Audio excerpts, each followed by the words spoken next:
ஜெபம் ஜெபம் துதி துதி ஆராதனை ஆராதனை புதுப்பாடல் புதுப்பாடல் யுத்தம் யுத்தம் எழுப்புதல் எழுப்புதல் உத்தரவாதம் உத்தரவாதம் ஐக்கியம் ஐக்கியம் ஐக்கியம்.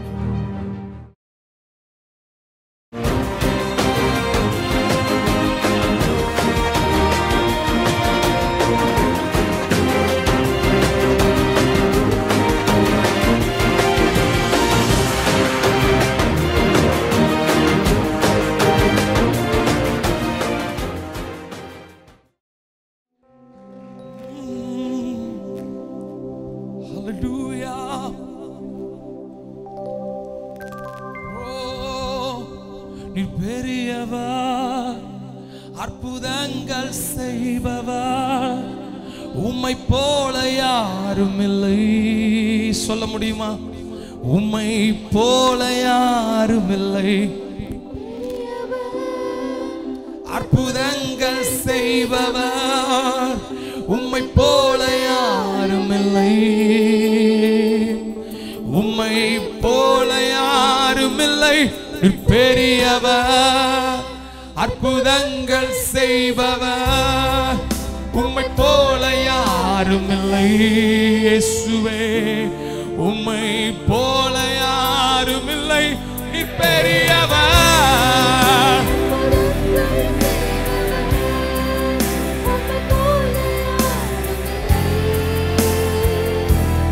உம்மை போல யாரும் இல்லை. நீ பெரியவர்.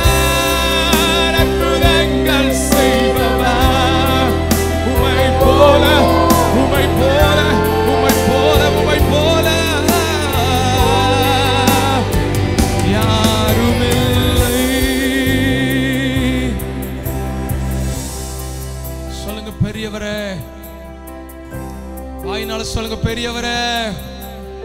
சொல்லுங்க பெரியவரே. பெரியவரே உம்மை உயர்த்துகிறோம்னு சொல்லுங்க. பெரியவரே உம்மை உயர்த்துகிறோம். பெரியவரே உம்மை உயர்த்துகிறோம். பெரியவரே உம்மை உயர்த்துகிறோம். நம் இயேசு பெரியவரே. இயேசு பெரியவரே. இன்றும் என்றும் ஜீவிக்கின்ற நல்ல சத்தமாய் இயேசு பெரியவரே.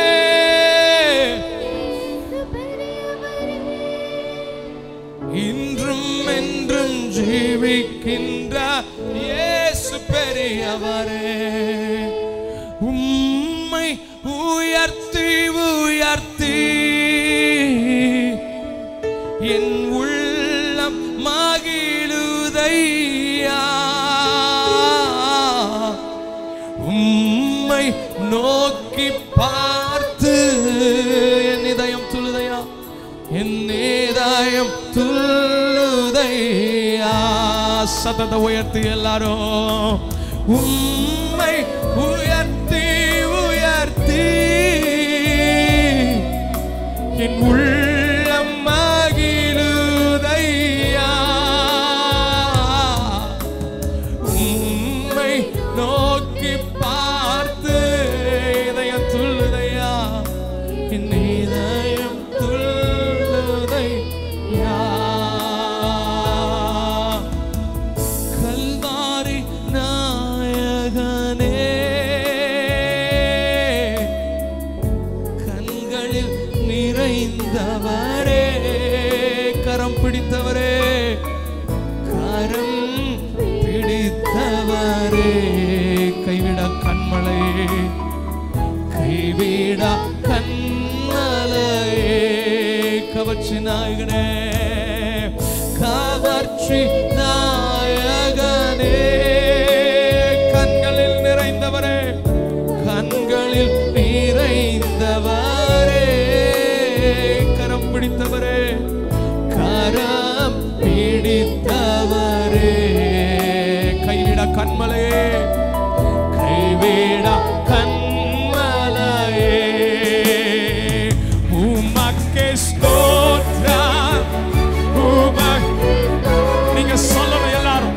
உயிருள்ள நாளெல்லாம் உமக்கே உமக்கே ஸ்தோத்திரம். உமக்கே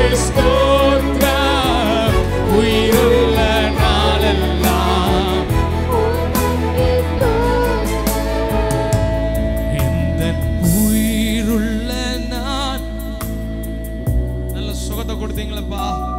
உம்மை புகழ்ந்து ஜீவனுள்ள தேவனை அறிந்து கொள்ள உதவி செய்தீங்களே. அந்த உயிருள்ள நாட்களெல்லாம் உம்மை புகழ்ந்து நாங்க தைரியமா சொல்லுவோம். இயேசு ராஜா நீர் செய்த நன்மைகளை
பரிசுத்த தெய்வம் நீரே.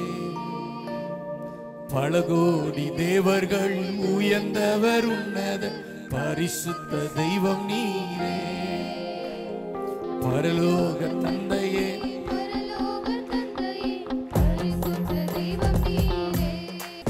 பரலோக தந்தையே பரலோக தந்தையே பரிசுத்த தெய்வம் நீரே.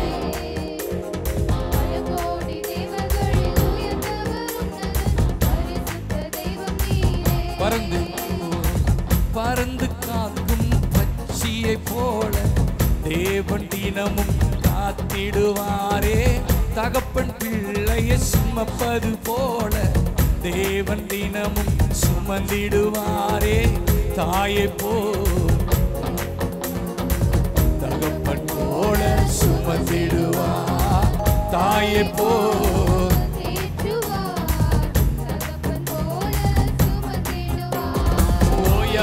புகழ்ச்சி ஓயாத கணம் நிறைந்த தேவனை தொழுதிடவே. ஓயாத புகழ்ச்சி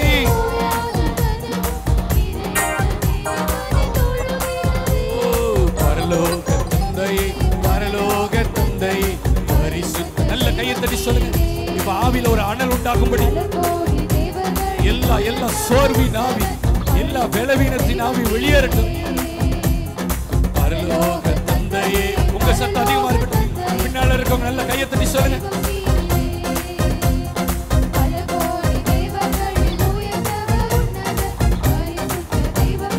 ஓயாத புகழ்ச்சி ஓயாத புகழ்ச்சி ஓயாத கணமும் நிறைந்த தேவனை தொழுதிடவே.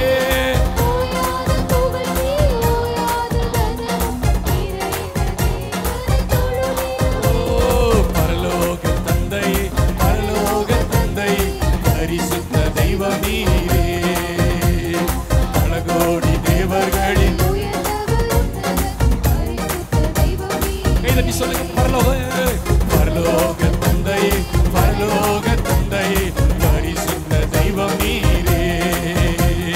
பல கோடி தேவர்கள் உயர்ந்தவர் உன்னத பரிசுத்த தெய்வம் நீரே.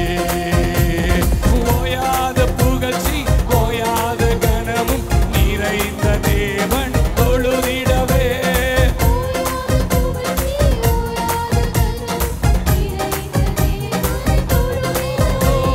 பரலோக தந்தையே பரலோக தந்தையே பரிசுத்த அல்லேவஹந்தரோ ஷபபபபமஹந்தரே ஷகதததததத. ஆவியை இப்ப ஊற்றுங்கப்பா. உங்க மகிமையை இப்ப ஊற்றுங்கப்பா. அந்த பரலோகம் கலிகூறும்படி அந்த பரலோகம் இறங்கி வரும்படி அப்பா எங்க மேல உங்க மகிமையை ஊற்றுங்க. இப்பொழுதே ஒரு களி கூறுதல் உண்டாகட்டும். அப்படி கண்ணபடி கையை தட்டி ஆர்ப்பரிங்க. உங்க ஆவி வரும் அந்த ரெட்டிப்பாய் ஊட்டப்படட்டும். பரலோக தந்தை பரிசுத்த தெய்வம் நீரே, பரலோக தேவர்களில் ரே மஹந்தரோ லே ரே ரே ரே ரே ரே ரே ரே ரே ரே ஒவ்வொருவரையும் உடைய கரம் தொடட்டும். ஆவியானுடைய கரம் தொடட்டும். ஆவியானுடைய கரம் தொடட்டும். ஒரு மகிமை மேகம் நடந்து மூடட்டும்பா. தேவ பிரசனை இப்ப அளவில்லாமல் ஊட்டப்படட்டும். ஆவியானவரை எங்களை நிரப்புங்கப்பா. ஆவியானவரை எங்களை தொடுங்க. ஆவியானவரை எங்களை தொடுங்க. ஓயாத புகழ்ச்சி, ஓயாத புகழ்ச்சி, ஓயாத கனவும் நிறைந்த தேவன் தொழுதிடவே. ஓயாத புகழ்ச்சி, ஓயாத ஓயாத புகழ்ச்சி, ஓயாத கனவும் நிறைந்த தேவனை. ஓயாத ஓயாத புகழ்ச்சி. கையை தட்டி ஆர்ப்பரிங்க. இயேசு நம்ம மத்தியில இறங்கி வந்திருக்கிறார் நம்மளை ஆசீர்வதிக்கும்படி. அவர் ஒருவரே பரிசுத்தர். அவருக்கு நிகரான ஒப்பான தெய்வம் ஒன்றுமில்லை. மண்ணில் இருந்து வந்தவைகள் அவைகள் மண்ணுக்கு திரும்பும். 7 நாட்களுக்கு வந்திருக்கிறோம். மண்ணில் இருந்து வந்தவைகள் அவைகள் மண்ணுக்கு திரும்புகிறது. சர்வ வல்லவர் இந்த பட்டணத்தை ஆளுகை செய்வார்.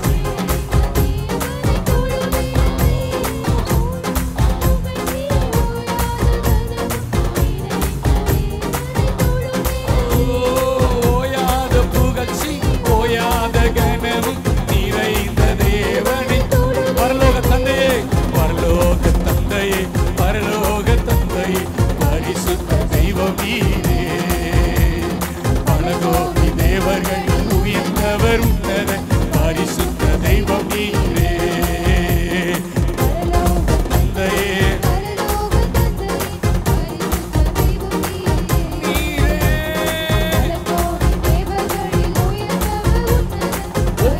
வார்த்தையை சொல்லுங்க.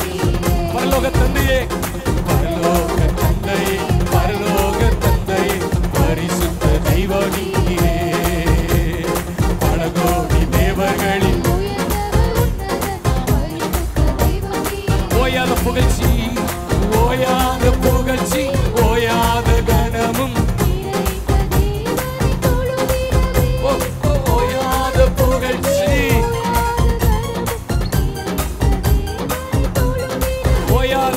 ஓயாத புகழ்ச்சி, ஓயாத கனமும் நிறைந்த தேவன் தொழுதிடவே. ஓயாத புகழ்ச்சி. இப்ப நல்ல கைத்தறி சொல்லுங்க. பரலோக தந்தை, பரலோக தந்தை, பரிசுத்த தெய்வம் நீரே, பரலோகி தேவர்களில் பரிசுத்த தெய்வம் நீரே, பரலோக தந்தை, பரலோக தந்தை, பரிசுத்த தெய்வம் நீரே.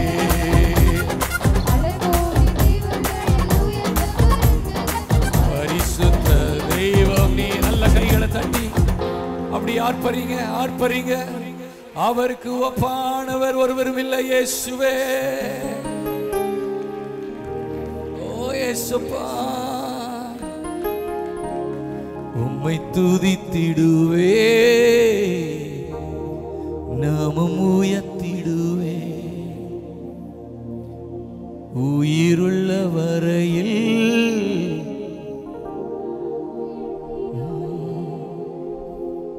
உம்மை துதித்திடுவே, நாமம் உயர்த்திடுவே. உயிருள்ள வரையில் கேள்விகளுக்கெல்லாம் பதில் நீரையா. என் குழப்பமான சூழ்நிலையில் நம்பிக்கை நீ. உங்க சத்தம் சொல்லட்டும். நீங்க தான் பாப்பாதி.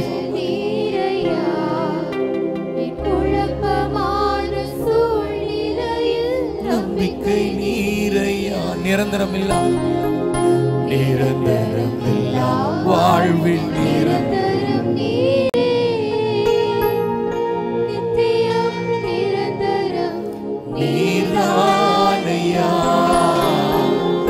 நிரந்தரம் இல்லா வாழ் நிரந்தரம் நீரே நித்திய நிரந்தரம். மறுபடி சொல்லுங்க, நிரந்தரம் இல்லா நிரந்தரம் நீங்கதாப்பா. ஆதரவற்று தனிமேற்று இருக்கிற வேளையில, எல்லாம் எங்களை விட்டு கைவிட்ட வேளையில எங்க ஆதரவு நீங்கதாப்பா, எங்க அடைக்கலம் நீங்கதாப்பா, எங்க கோட்டை நீங்கதாப்பா. எனக்கு தெரியும் கடைசி வரைக்கும் என் கூட வருகிற நீர் மட்டும்தான் வர முடியும். ஏன்னா இந்த உலகத்தில் இருக்கிற எல்லாரை காட்டிலும் என்னை நேசிக்கிறவர் நீர் தான் ஆண்டவரே. இந்த உலகத்தில் இருக்கிற எல்லாரை காட்டிலும் எனக்கு விளக்கரையும் செலுத்தினவர் நீர் மட்டும்தான் ஆண்டவரே. உங்க ரத்தம் தான் என்னை பரிசுத்தப்படுத்தது, உங்க ரத்தம் தான் எனக்காக சிந்தப்பட்டது.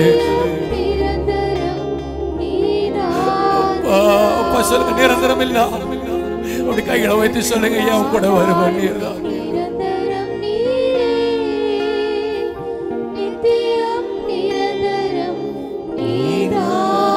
இயேசுவே இயேசுவே நித்தியமே, அவரே வழியும் சத்தியும் ஜீவனுமாயிருக்கிறார். இருளாயிருக்கிற ஜனங்களுக்கு வெளிச்சத்தை கொண்டு வந்தவர் இயேசு.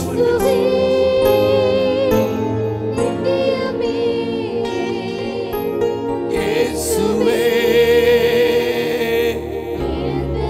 இன்னும் சத்தமா சொல்லுங்க, இயேசு. ஒரு வைராக்கியத்தோட சொல்லுங்க, அவர்தான் நித்தியர். இந்த உலகத்தில் உள்ள எல்லா பிரச்சனைகளுக்கும் தீர்வு கொடுக்கிறவர் இயேசு. அவர்தான் சமாதானக்காரன். அவருடைய நாமம் அதிசயம், ஆலோசனை கர்த்தர். அப்பா அப்பா இயேசுவே இயேசுவே நித்தியமே, இயேசுவே நிரந்தரம் நீரே, உம்மை துதித்திடுவே.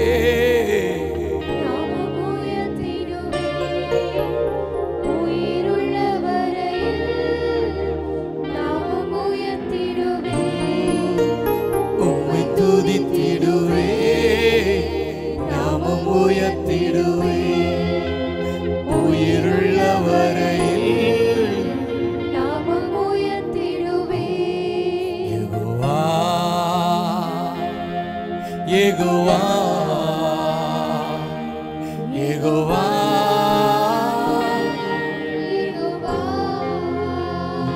ஆபிரகாம், ஈசாக்கு, யாக்கோபுக்கு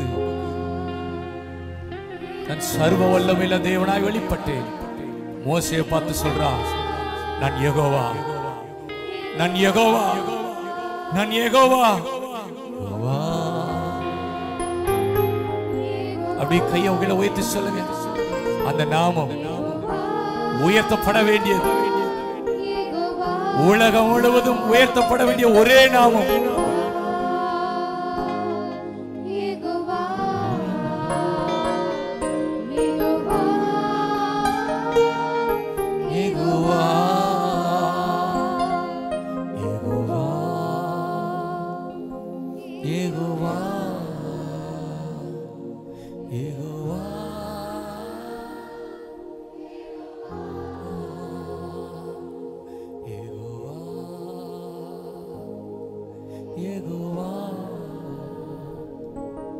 அவர் செங்கடலை இரண்டாய் பிளந்தார். ஒரு கீழ்காற்று மூலமா மொத்த இஸ்ரவேல் ஜனங்களை காடையும் மண்ணாவையும் கொடுத்தவர். அந்த இஸ்ரவேல் ஜனங்களை மேக ஸ்தம்பத்தினாலும் அக்கினி ஸ்தம்பத்தினாலும் நடத்தினவர். அவர் சர்வ வல்லமையுள்ள தேவன். அவர் யெகோவா. சொல்லுங்க யெகோவா. அவர் யெகோவா. இந்த வார்த்தையை சொல்லும் பொழுது ஒரு வல்லமை. சொல்லுங்க, அவர் யெகோவா, அவர் யெகோவா. இன்றைக்கு இந்த வாக்குத்தத்தத்தின் அடிப்படையில் அந்த வருஷத்தை கர்த்தர் நமக்கு கொடுத்தா. யெகோவா ஈரே. சொல்லுங்க, யெகோவா ஈரே, யெகோவா ஈரே, யெகோவா ஈரே. இனி வருகிற நாள் முழுவதும் அவர் பார்த்து கொள்ளுவா. அவர் செய்ய நினைத்தது என் வாழ்க்கையில தடைபடாது. இப்ப இந்த சபையில் இருக்கிற எல்லாருடைய கரம் உயர்த்தப்படட்டும். ரெண்டு கையை வைத்து சொல்லுங்க, யெகோவா,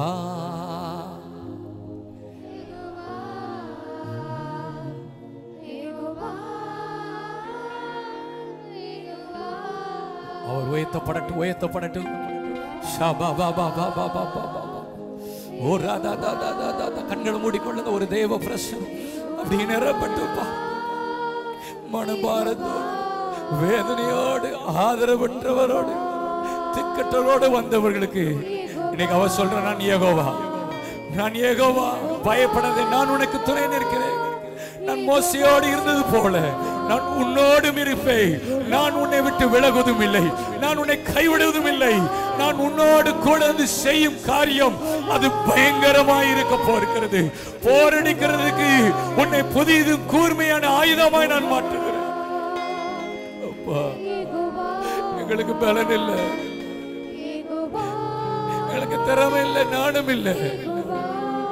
உங்க பலத்தால் இடை கட்டுங்க, உங்க ஞானத்தால் இடைப்பட்டுங்க. இன்னும் எங்களுக்கு தேவை கிருபை. யெகோவா. கைகளை தட்டி, கையை தட்டி சொல்லுங்க. இந்த சொல்லுகிற வேளையில அற்புதங்கள் உங்க வாழ்க்கையில நடந்து கொண்டிருக்கிறது. முடியாதவைகளை கர்த்தர் இந்த கால வேளையில முடிய பண்ணுகிறார். இயேசுவின் நாமத்தினால இப்பொழுதே அற்புதத்தின் கரம் இறங்கி இந்த கால வேளையில வந்த உங்களுடைய வாழ்க்கையில ஒரு அற்புதத்தை செய்வீராக. அந்த ஒரு சொட்டு ரத்தத்தின் வல்லமை இப்ப இந்த ஆலயத்துக்குள்ள இறங்குவதாக, இறங்குவதாக. பலவீனங்கள், கட்டுகள், சாபங்கள், பாவத்தின் கிரியைகள் வேரோடு அழிக்கப்படுவதாக. ஒரு புதிய காரியம் நடக்கட்டும். இதோ சகலத்தையும் நான் புதிதாக்குகிறேன். இந்த கால வேளையில் அற்புதம் உண்டாவதற்காக நன்றி. உடைய கரத்தில் ஒப்பு கொடுத்து ஜெபிக்கிறோம். இயேசுவின் நாமத்தில் கேட்கிறோம் நல்ல பிதாவே. கர்த்தர் நல்லவர். 1000 நாளை பார்க்கிலும் அவருடைய பிரகாரத்தில் வருகிற ஒரு நாள் நல்லது. ஆகாமிய கூடாரங்களில் வாசமாயிருப்பதை பார்க்கிலும் அவருடைய ஆலயத்தின் வாசப்படியில் காத்திருப்பதே தெரிந்து கொள்வேன் என்று பக்தன் சொல்லுகிறான். அவருடைய சமூகம் நமக்கு இன்பமானது.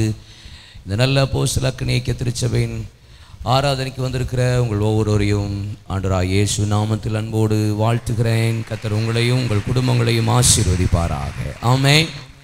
நம் மத்தியில் அருமையான பாஸ்டர் ஐயா ஜான் சாம் ஜாய்சன் அவர்கள் உம்மழகான கண்கள் என்னை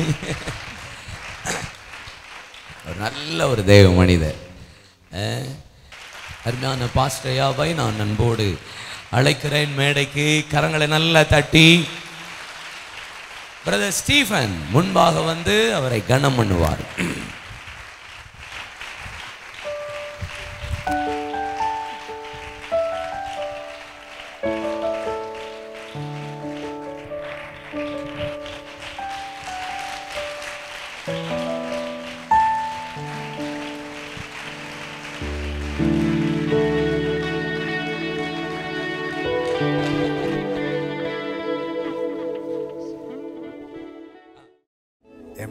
எத்தனை பேர் சந்தோஷமா இருக்கிறீங்க? கரங்களை உயர்த்தி ஹalleluya. வேதத்தை எடுத்துக்கொள்வோம். ஆதியாகமம் 22வது அதிகாரம் 22வது அதிகாரத்தின் 14வது வசனத்தை வாசிக்கலாம். ஆபிரகாம் அந்த இடத்துக்கு யெகோவா ஈரே என்று பெயரிட்டான். யெகோவா ஈரே என்று பெயரிட்டான். அதனாலே கர்த்தருடைய பர்வதத்திலே பார்த்து கொள்ளப்படும் என்று, கர்த்தருடைய பர்வதத்திலே பார்த்து கொள்ளப்படும் என்று இந்நாள் வரைக்கும் சொல்லப்பட்டு வருகிறது. இந்நாள் வரைக்கும் சொல்லுங்க பார்க்கலாம். இந்நாள் வரைக்கும் சொல்லப்பட்டு வருகிறது. கரங்களை உயர்த்தி ஆண்டவருக்கு மகிமை செலுத்துவோமா? இந்த வசனம் உங்களுக்கு புதிதல்ல. நான் நினைக்கிறேன் இந்த வருடத்தில் இந்த வசனத்தை அதிகம் யூஸ் பண்ற சபையார் நீங்களா தான் இருப்பீங்க. ஆமென் சொல்லுங்க. என்னுடைய ஃபேவரட் வசனம், என்னை திடப்படுத்தின பலப்படுத்தின வசனம், அண்ணன் ஆரம்பத்தில் என்னை இன்வைட் பண்ணும்போதே சொன்னாங்க, இந்த வருஷம் எங்களுக்கு ப்ராமிஸ் இது அப்படின்னு சொன்னாங்க. என் உள்ளம் மிகவும் களி கூர்ந்தது.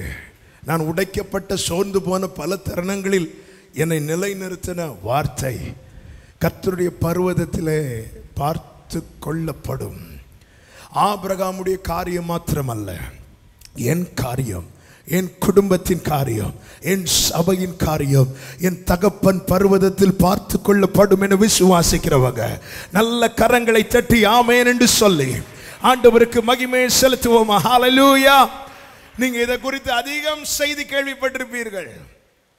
அண்ணன் உங்களுக்கு நல்லா டீச் பண்ணியிருப்பாங்க, நிறைய டீச் பண்ணியிருப்பாங்க. நான் இந்த சம்பவத்திலிருந்து சில சத்தியங்களை உங்கள் மத்தியிலே நான் சொல்ல விரும்புகிறேன்.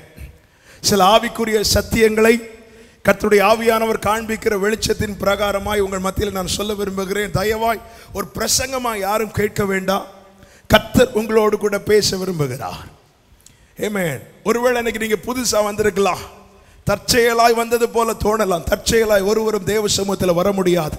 கல்யாண வீட்டுக்கு எல்லாரும் போகலாம், அல்லது மற்ற ஃபங்க்ஷனுக்கு எல்லாரும் போகலாம்.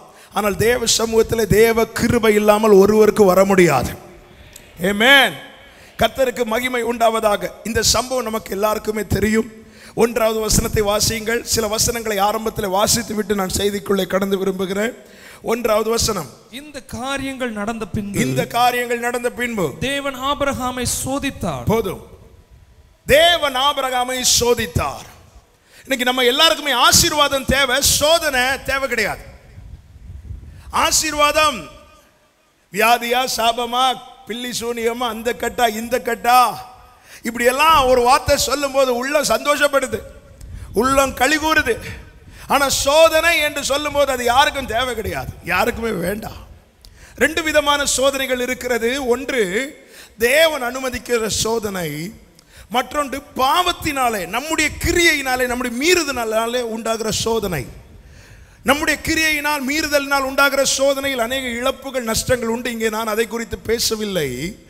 இந்த கால வேளையில தேவ சமூகத்தில் வந்திருக்கிற தேவனால் நேசிக்கப்படுகிற தேவ பிள்ளைகளே, தேவன் அனுமதிக்கிற சோதனையை குறித்து நான் உங்கள் மத்தியில் சொல்லிவிட்டு இந்த செய்திக்குள்ளே நான் கடந்து செல்ல விரும்புகிறேன். நல்லா கவனிக்கணும். தேவன் ஆபிரகாமை சோதித்தார். எப்போதுமே 2 கேள்விகள் நமக்கு முன்பாக இருக்க வேண்டும். 2 கேள்விகள் நமக்கு முன்பாக இருக்கிறது. என்ன கேள்வி தெரியுமா? ஃபர்ஸ்ட், தேவன் யாரை சோதிக்கிறார்? 2வது, தேவன் ஏன் சோதிக்கிறார்?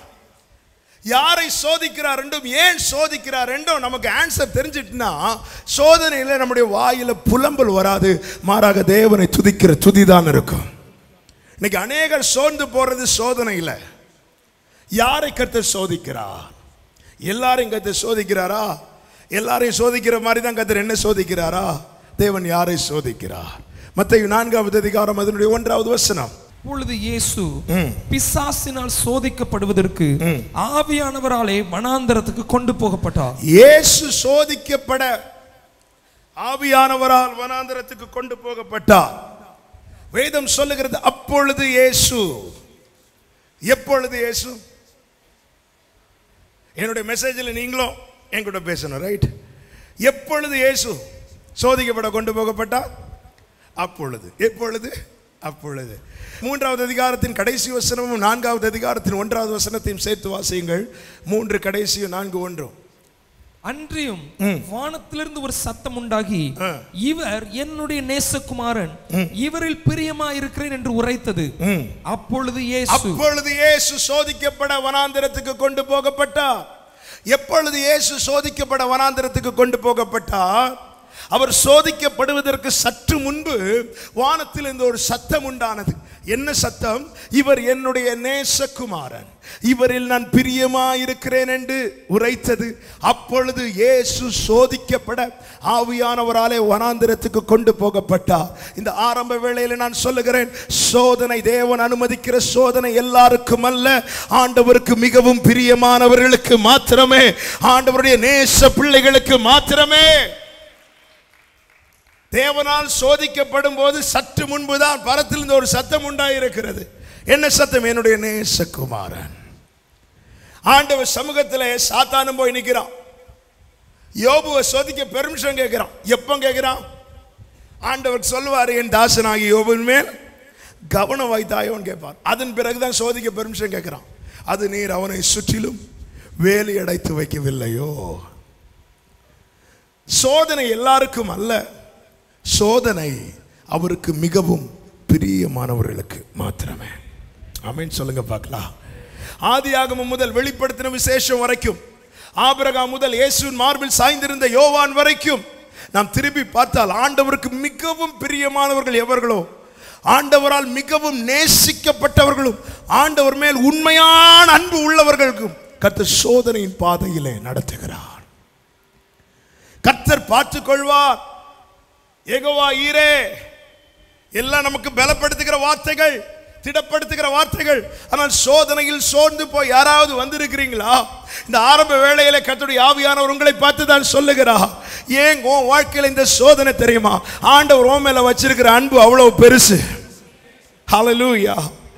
ஆசாப் சொல்லுகிறான் 73வது சங்கீதத்தில், செம்மையான இருதயம் உள்ளவர்களுக்கு கர்த்தர் நல்லவராகவே இருக்கிறார். அடுத்த வார்த்தை சொல்றான், ஆனாலும் என் கால் தள்ளாடுதலுக்கும் என் அடிகள் சறுக்குதலுக்கும் சற்றே தப்பிட்டு. என்னாச்சு? துன்மார்க்கனுடைய வாழ்க்கையை பார்க்கும்போது எனக்கு அவன் மேல என்ன வந்துச்சா? பொறாமை வந்துச்சு. ஏன் பொறாமை வந்துச்சு? மரணம் வரைக்கும் அவனுக்கு இடுக்கணும் இல்லை. அவன் நினைக்கிறதுக்கு அதிகமாக அவனுக்கு நடக்குது. என்கிட்ட உன் தேவன் எங்கன்னு கேட்குறான். தேவனை தேடுறது கிடையாது, ஆராதிக்கிறது கிடையாது, சர்ச்சுக்கு வர்றது கிடையாது. ஆனால் அவன் நினைக்கிறதுக்கு மேலே தான் அவனுக்கு நடக்குது. அவன் இருதயம் விரும்புவதிலும் அதிகமாக அவனுக்கு கொடுக்கப்படுகிறது. நானும் என் கைகளை கழுவுறேன், என்னை பரிசுத்தப்படுத்துகிறேன், அப்பா சமூகத்தில் நித்தமும் வந்து அமர்ந்திருக்கிறேன். அப்படி இருந்தும் அவன் நல்லா இருக்கிறான். ஆனால் நான் நாள்தோறும் வாதிக்கப்பட்டும் காலைதோறும் தண்டிக்கப்பட்டும் இருக்கிறேன். இப்படி சொல்லிட்டு அடுத்த வார்த்தை சொல்கிறேன், இப்படியே பேசினா உங்களுடைய பிள்ளைகளின் சந்ததிக்கு நான் துரோகி ஆயிடுவேன். பொறுத்திருந்து பார்த்தேன். பொறுத்திருந்து பார்த்தபோது ஒரு காரியத்தை ஆசாப் கண்டு கொண்டான். என்ன காரியம்? நேற்றைய கண்ட துன்மார்க்கன் இன்னைக்கு இல்லை. நல்லா வாழ்ந்த துன்மார்க்கன் இன்னைக்கு இல்லை. செழிப்பா வாழ்ந்த துன்மார்க்கன் இன்னைக்கு இல்லை. பிரச்சனை இல்லாத, பலவீனம் இல்லாத, கஷ்டம் இல்லாத, நெருக்கம் இல்லாத துன்மார்க்கன் இன்னைக்கு இல்லை. ஆனால் நாள்தோறும் வாதிக்கப்பட்டும் காலைதோறும் தண்டிக்கப்பட்டும் இருக்கிற நான் இன்னைக்கு இருக்கிறேன். ஹல்லேலூயா. ரீசன் என்ன? ரீசன் ஒன்றுதான். அடுத்த வார்த்தையில் ஆசாப் இப்படி சொல்லுகிறான், நீர் எப்போதும் என்னோடு இருக்கிறேன், நீர் என் வலது கரத்தை பிடித்து தாங்குகிறேன், நீர் உம்முடைய ஆலோசனையின்படி என்னை நடத்தி என்னை மகிமையிலே சேர்த்துக் கொள்வேன். துன்மார்க்கன் வாழ்க்கையில, தேவ பிள்ளையின் வாழ்க்கையில் வருகிற சோதனையில் ஒரே ஒரு சோதனை தான் வந்துச்சு, இல்லாம போயிட்டான். அடிக்கடி சொல்லுவேன், எனக்கு பேப்பர் எடுத்து பாருங்க, தற்கொலை செய்கிறவங்களுடைய ரீசன்ஸ், எதனால தற்கொலை செய்தாங்கன்னு ஒரு லிஸ்ட் போட்டு வைங்க. அடுத்த பக்கத்தில் நம்முடைய ப்ராப்ளம்ஸ் எடுத்து வைங்க. ரெண்டையும் கம்பேர் பண்ணி பார்க்கும்போது நம்ம எத்தனை முறை சூசைட் பண்ணியிருக்க வேண்டும்? நம்ம அவங்கள விட பலசாலிகளா? அவங்கள விட மன தைரியம் உள்ளவர்களா? ஏன் அவங்களுக்கு ஒரு சின்ன பிரச்சனையில் நிற்க முடியல? ஏன் நமக்கு பிரச்சனை மேல பிரச்சனை வந்து இன்னைக்கு நிற்க முடியுது? சொல்ல முடியும், கர்த்தர் என் கரத்தை பிடித்திருக்கிறார். ஹல்லேலூயா, ஹல்லேலூயா. +2 600 மார்க் எடுத்த பிள்ளை இன்னைக்கு உயிரோடு இருக்கா. 1200க்கு கொஞ்சம் குறைவா எடுத்த பிள்ளை இன்னைக்கு இல்லை. தாங்க முடியவில்லை, தாங்க முடியவில்லை, வேதனை தாங்க முடியவில்லை, பிரச்சனை தாங்க முடியவில்லை, போராட்டம் தாங்க முடியவில்லை, நெருக்கம் தாங்க முடியவில்லை. ஆனால் ஒரு தேவ பிள்ளை வாழ்க்கையில் அடிக்கடி வேடிக்கையை சொல்றது உண்டு, மத்தளத்துக்கு 2 பக்கம் தான் அடி, நமக்கு சுத்தி சுத்தி அடி. ஆனால் இன்னைக்கு நிலை நிற்கிற நான் நிக்கலை, என் தகப்பனை நிற்க வைத்திருக்கிறார். ஹல்லேலூயா. சோதிக்கப்படுகிற தேவ பிள்ளைகளே சோர்ந்து போக வேண்டாம். இந்த சோதனை இன்னைக்கு காலையில் கூட ஒரு மீட்டிங்ல நான் சொன்னேன், நமக்கு வந்த பிரச்சனை எல்லாம் எழுதி வச்சுட்டு பார்க்கணும். இதெல்லாம் சேர்ந்து வந்து மொத்தமாக இதை அடிச்சிருக்கேன். மொத்தமாக அடிச்ச பிறகு இன்னைக்கு நிற்கிறோம். கர்த்தர் நம்ம எவ்வளோ பலவான்களை நிறுத்தி இருக்கிறா. ஆமீன் சொல்றவங்க நல்ல கரங்களை தட்டி கர்த்தர் நம்ம எவ்வளவு பலவான்களை நிறுத்தி இருக்கிறா. எத்தனை நெருக்கம், எத்தனை கண்ணீர், எத்தனை நிந்தை, எத்தனை அவமானம், எத்தனை பரியாசங்கள் கர்த்தர் என்னை நிற்க வச்சிருக்கிறா. இந்த பாடுகளை தாண்டி வந்தவங்க மட்டும் கை தூக்குங்க பார்க்கலாம். சோதனை பாதையை தாண்டி வந்தவங்க நீங்கள் எவ்வளவு பெரிய பலவான்கள் தெரியுமா? நேற்றைய கண்ட துன்மார்க்கன் இதில் ஒரு பிரச்சனை தான் வந்துச்சு, இல்லாமலே போயிட்டான். அட்ரஸ் இல்லாம போயிட்டா. ஆனாலும் தேவரீர் எப்போதும் என்னோடு கூட இருக்கிறீர். ஆண்டவரே, நீர் உம்முடைய ஆலோசனையின்படி என்னை நடத்தி மகிமையில சேர்த்துக்கொள்வீர். கடைசியில் ஆசாப் என்ன தெரியுமா சொல்லி முடிக்கிறான்? நான் நாள்தோறும் வாதிக்கப்பட்டாலும் காலை தோறும் தண்டிக்கப்பட்டாலும் பரவாயில்லை, எனக்கு தேவனை அண்டி கொண்டிருப்பது நல்லா. இந்த சோதனையின் பாதையில் நடந்து வருகிற தேவ பிள்ளையே, உங்க வலது கரத்தை உயர்த்தி சொல்வீங்களா? ஆண்டவரே, எனக்கு உம்மை அண்டி கொண்டிருப்பது நல்லா. ஆண்டவரே, ஹல்லேலூயா. சோதனையில் பின்வாங்குகிறவர்களாய் அல்ல, தேவன் எல்லாரையும் சோதிக்க மாட்டார். அவருக்கு பிரியமானவர்கள். சாத்தான் ஃபர்ஸ்ட் எதுல தெரியுமா கை வைப்பான்? வெல்த்ல கை வைக்கிறான். யோபு சோதிக்கும் போது ஃபர்ஸ்ட் கை வச்சது வெல்த்ல, அவன் பொருளாதாரத்துல, அவன் சம்பாத்தியத்துல. ரெண்டாவது கை வைக்கிறது ஹெல்த்ல. ஏன் அப்படி கை வைக்கிறான்னா, சாத்தானுடைய நினைவு என்ன? இன்னைக்கு 99.9% கிறிஸ்டியன்ஸ் ஆண்டவரை தேடுறது வெல்த்துக்காகவும் ஹெல்த்துக்காகவும். அவனுக்கு தெரியும், ரொம்ப பாடுறானே, அன்பு கூறுவேன் இன்னும் அதிகமா.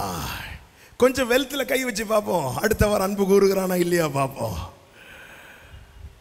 வெல்த்லேயும் அடி, ஹெல்த்லேயும் அடி, ஒண்ணுமே இல்லை. 2வது அதிகாரத்தில் கைப்பிடிச்ச மனைவி, வாழ்விலும் தாழ்விலும் இன்பத்திலும் துன்பத்திலும் மரணம் நம்மை பிரிக்கும் வரைக்கும் அப்படி கைப்பிடிச்ச மனைவி 2வது அதிகாரத்தில் தேவனை தூஷித்து ஜீவன நல்ல மனைவி என்ன சொல்லிருக்கணும்? வாங்க நம்ம 2 பேரும் சேர்ந்தே சாகலா. தேவனை தூஷித்து ஜீவனை விடும். ஆறுதல் சொல்ல வந்த நண்பர்கள் காரணம் சொல்லுகிறார், இதனாலதான் அப்படின்னு. வெல்த்தில் அடி, ஹெல்த்தில் அடி. யோபு முறுமுறுக்கல்ல, இப்போ சரீரத்தில் ஒரு ட்ரெஸ் கூட போட முடியாத நிலைமை. இப்போ கையில் ஒரு ஓட்டு துண்டை மட்டும் வச்சிருக்காரு. எதுக்கு அந்த ஓட்டு துண்டு சொல்லுங்க? இப்போதான் சொறிகிறதுக்குன்னு இவ்வளோ பெரிய சீப்புலாம் வந்திருக்கு. அந்த காலத்தில் அப்படி கிடையாது. ஒரு ஓட்டு துண்டை கையில் இறுக பிடிச்சிட்டு சொன்னா, என்னை கொன்று போட்டாலும் நான் உண்மையை நம்புவேன். ஹல்லேலூயா. அவன் அறிந்திருந்தான், தேவன் அனுமதிக்கிற சோதனை நான் அவருக்கு ரொம்ப பிரியமானவன் ஆனதுனால. எல்லாருக்கும் அல்ல, ஏன் சோதிக்கிறார்?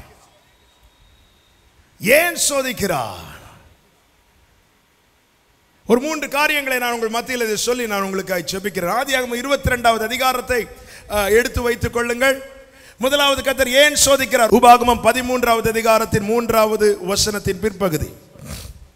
உங்கள் தேவனாகிய கர்த்தரிடத்தில் நீங்கள் உங்கள் முழு இருதயத்தோடும் உங்கள் முழு ஆத்மாவோடும் அன்பு கூறீர்களோ இல்லையோ என்று அறியும்படிக்கு உங்கள் தேவனாகிய கர்த்தர் உங்களை சோதிக்கிறார். இனி நல்லா கவனிக்கணும். நான் அந்த சம்பவத்துக்குள்ளே செல்ல விரும்புகிறேன். ஆண்டவர் ஏன் சோதிக்கிறார்? நம்மை வேதனைப்படுத்தி கொஞ்ச நேரம் ரசிக்கிறதுக்கு அல்ல. தேவன் நம்மில் எதிர்பார்க்கிறது என்ன தெரியுமா? எல்லாரும் சொல்லுங்க, அன்பு. சொல்லுங்க, அன்பு. எப்படி நேசிக்கணுமா? முழு இருதயத்தோடும். அப்படின்னா ஃபர்ஸ்ட் லவ் நம்ம அங்க கொடுக்கணும்.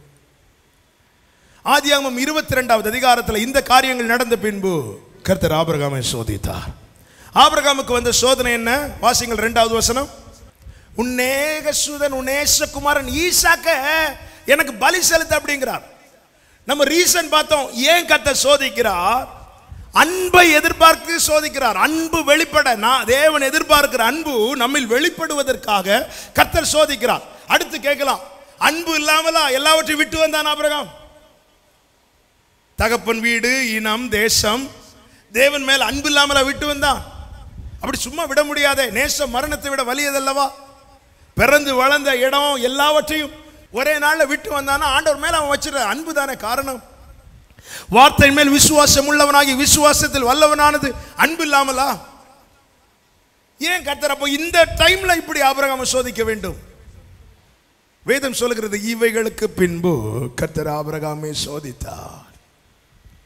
இவைகளுக்கு பின்பு 21வது அதிகாரத்தில் ஒரு சம்பவம் நடக்கிறது. என்ன சம்பவம்? ஆபிரகாம் வீட்டிலே பிறந்து வளர்ந்தவன் இஸ்மவேல். ஈசாக்கு இப்பொழுது வளர துவங்குகிறான். சாராள் பார்க்கிறாள், ஈசாக்குக்கும் இஸ்மவேலுக்கும் ஒத்து போவதில்லை என்பதை அறிந்து ஆபிரகாமை அழைத்து சொல்லுகிறார். என்ன சொல்றாங்க தெரியுமா? ஆகாரையும் இஸ்மவேலையும் துரத்தி விட்டுருங்கிறார். சாராள் ஈஸியா சொல்லிடுவாங்க, ஆனா ஆபிரகாமுக்கு அப்படி துரத்த முடியாது. ஏன்னா இஸ்மவேல் ஆபிரகாமின் வித்து, ஆபிரகாமின் ரத்தம். ஆபிரகாமுக்கு பெரிய குழப்பம், ஒரு பெரிய கேள்வி. என்ன கேள்வி? இஸ்மவேலா ஈசாக்கா, இஸ்மவேலா ஈசாக்கா. ஆபிரகாம் என்ன செய்தான் தெரியுமா? இஸ்மவேலை துரத்தினான். ஏன் துரத்தினா? எனக்கு இஸ்மவேலை ரொம்ப பிடிக்கும், ஆனா இஸ்மவேலை விடவும் ஈசாக்கின் மேல் அவன் அதிக பிரியம், அதிக பாசம் வைத்தபடியினால் ஈசாக்குக்காக இஸ்மவேலை துரத்துகிறான். கர்த்தர் பார்த்து கொண்டிருக்கிறார். இப்பொழுது ஆபிரகாமை சோதிக்கிறார். உன் ஏகசுதன், உன் நேசகுமாரன் ஈசாக்கை எனக்கு பலி செலுத்து. 21வது அதிகாரத்தில் ஆபிரகாமுக்கு முன்பாக வந்த கேள்வி என்ன? இஸ்மவேலா ஈசாக்கா. 22வது அதிகாரத்தில் ஆபிரகாமுக்கு முன்பாக வந்த கேள்வி என்ன? ஈசாக்கா ஆண்டவரா?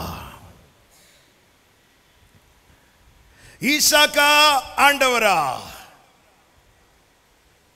மொட்டையா மட்டும் ஆண்டவர் சொல்லியிருந்தானா, உன் குமாரன் எனக்கு பலி செலுத்துன்னு சொல்லியிருந்தாருன்னா ஆபிரகாம் சொல்லியிருப்பான், ஆண்டவர் கொஞ்சம் வெயிட் பண்ணுங்க, இப்பதான் ஒருத்தனை துரத்தி விட்டு கூட்டிட்டு வந்துரு சொல்லிட்டு ஓடி போய் இஸ்மாயிலை கூட்டிட்டு வந்திருப்பான். ஆண்டவர் சோதிக்கும் போது தெளிவா இருக்கும். ஆமீன் சொல்லுங்க பார்க்கலாம். ஆண்டவர் அனுமதிக்கிற சோதனையில குழப்பம் இருக்காது. ஒரு ஆமீன் சொல்லுங்க பார்க்கலாம். அவர் கரெக்டா சொல்லி சோதிப்பாரு. இஸ்மவேலா ஈசாக்கா என்ற கேள்வி, ஈசாக்கின் மேல் அவன் வைத்த பாசத்தின் நிமித்தமா ஈசாக்குக்காக அவன் இஸ்மவேலை துரத்தி விடுகிறார். இப்போது ஆண்டவர் கரெக்டா செக் வைக்கிறார். நம்ம எந்த விஷயத்தை ரொம்ப தூக்கி பிடிக்கிறோமோ அங்கதான் சோதிப்பார் ஆண்டவர். ஆமென், ஆமென். வேலைக்காக அப்பா சமூகத்தில் எல்லா மீட்டிங்கும் காலையில் வருவாங்க, ஈவினிங் வருவாங்க, எல்லா 12 hours பிரேயர்ல வந்து உட்காருவாங்க, எல்லா ஜெபத்திலே வந்து உட்காருவாங்க. கர்த்தர் வேலையை கொடுப்பார். 2 வாரம் கழிச்சு ஆராதனைக்கு காணாது, கேட்டா வேலையை கொண்டு ஃப்ரெண்ட்ல வைக்கிறோம். எதை நம்ம ரொம்ப தூக்குறோமோ அங்கதான் கை வைப்பார்.